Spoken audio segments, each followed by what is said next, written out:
Hello students, welcome back to our YouTube channel Apeksha education hub. आप सभी का हमारे YouTube channel Apeksha education hub में बहुत बहुत स्वागत है। और जैसा कि आप देख रहे हैं, हमारा जो आज का टॉपिक है वो है आपके क्लास 12 के स्टूडेंट्स के लिए केमिस्ट्री के वेरी इंपॉर्टेंट जो क्वेश्चंस हैं, जो कि ऐसे प्रश्न जो बहुत ही ज्यादा जिनके चांसेस हैं कि वो आपके एग्जाम पे आ सकते हैं, उनको लेकर के हमने आज एक वीडियो बनाया है। शायद हो सकता है कि आपका जो केमिस्ट्री का एग्जाम है उससे आने वाले जो भी क्वेश्चंस हैं वो इन्हीं में से आपके सारे के सारे क्वेश्चंस आ सकते हैं।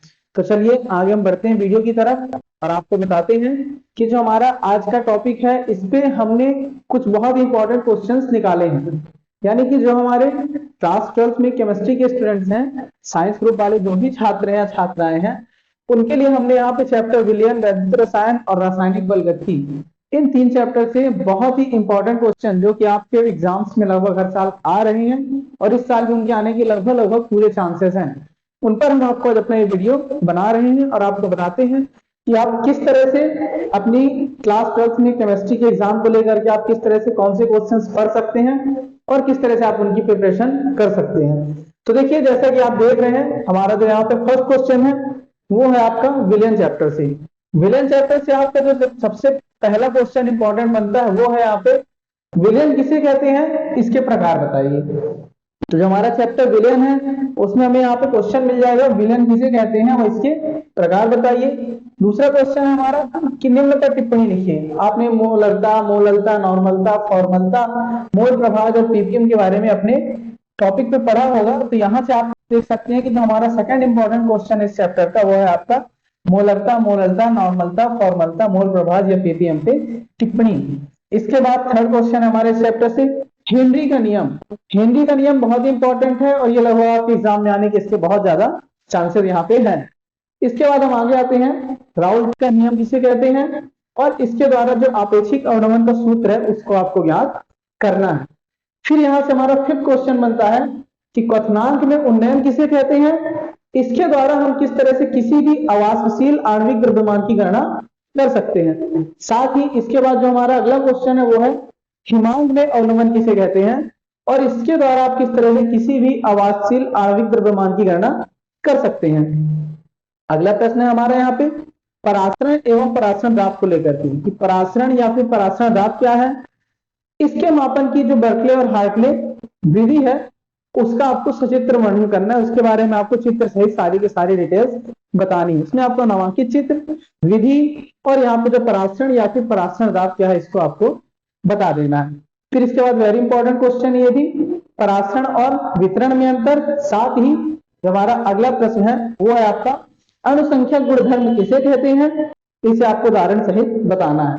फिर यहां से हमारा जो क्वेश्चन नंबर 10 है वो है कि आदर्श और अनादर्श विलयन में आपको डिफरेंस बताना है और साथ ही इसमें एक जो ग्राफ विधि है उसके बारे में आपको इसमें बताना है। फिर अगला प्रश्न है हमारा वांत हास गुणांक क्या है, इससे क्या अभिप्राय है, इसका सूत्र आपको यहाँ पे लिखना है।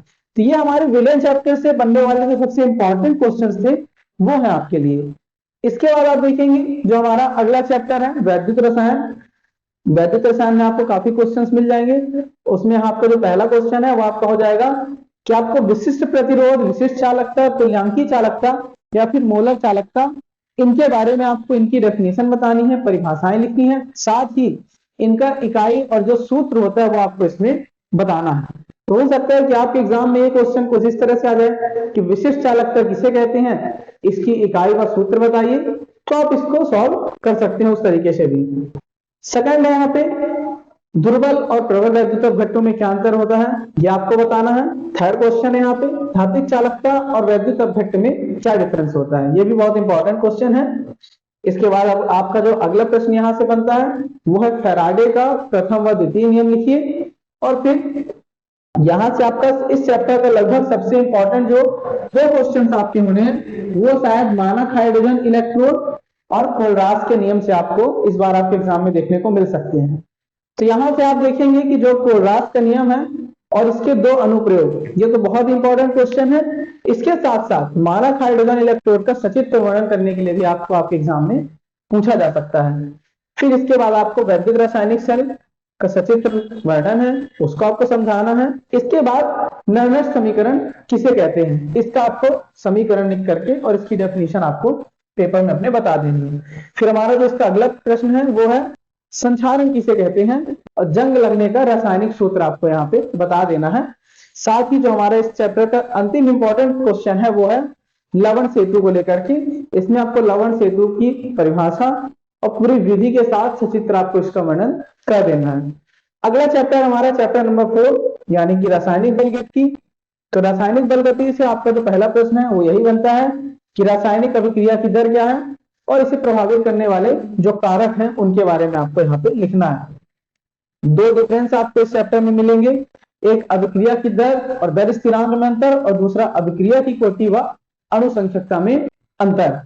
फिर यहाँ से जो अगला प्रश्न बनता है वो बनता है कि दर समीकरण किसे कहते हैं, इसकी आपको विशेषताएं बता देनी है। फिर यहाँ से वेरी इंपॉर्टेंट क्वेश्चन शुरू होते हैं।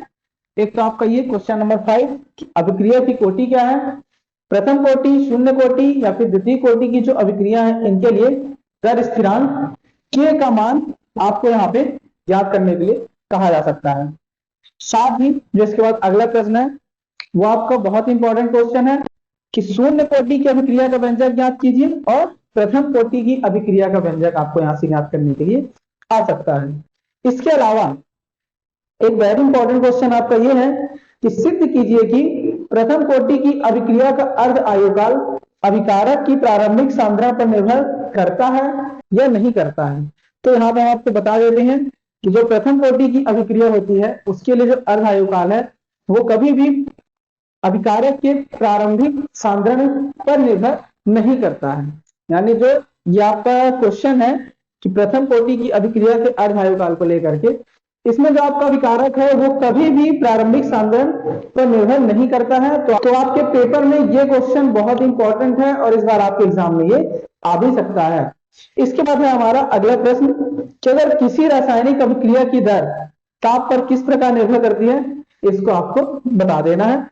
साथ ही आर्हेनियस समीकरण के द्वारा आप इसे व्युत्पन्न करके बता सकते हैं। तो जो आर्हेनियस का समीकरण है, अगर आपके एग्जाम में पूछा जाए आर्हेनियस समीकरण क्या है उसका व्यंजक ज्ञात कीजिए, तो आप इसे निकाल सकते हैं कि आर्हेनियस समीकरण क्या है और उसका व्यंजक, आप दोनों चीजें यहाँ पे बता देंगे। साथ ही हो सकता है कि आपके एग्जाम में पूछ ले कि किसी भी रासायनिक अभिक्रिया की दर ताप पर किस प्रकार निर्भर करती है, ये आपको आर्हेनियस समीकरण के द्वारा व्युत्पन्न करके बता देना है। इसके बाद जो अगला बहुत इंपॉर्टेंट क्वेश्चन है, यहाँ पे छोटी छोटी सी दो टिप्पणियां पूछी जा सकती हैं, एक दहली ऊर्जा पर और एक आपकी सक्रिय ऊर्जा पर।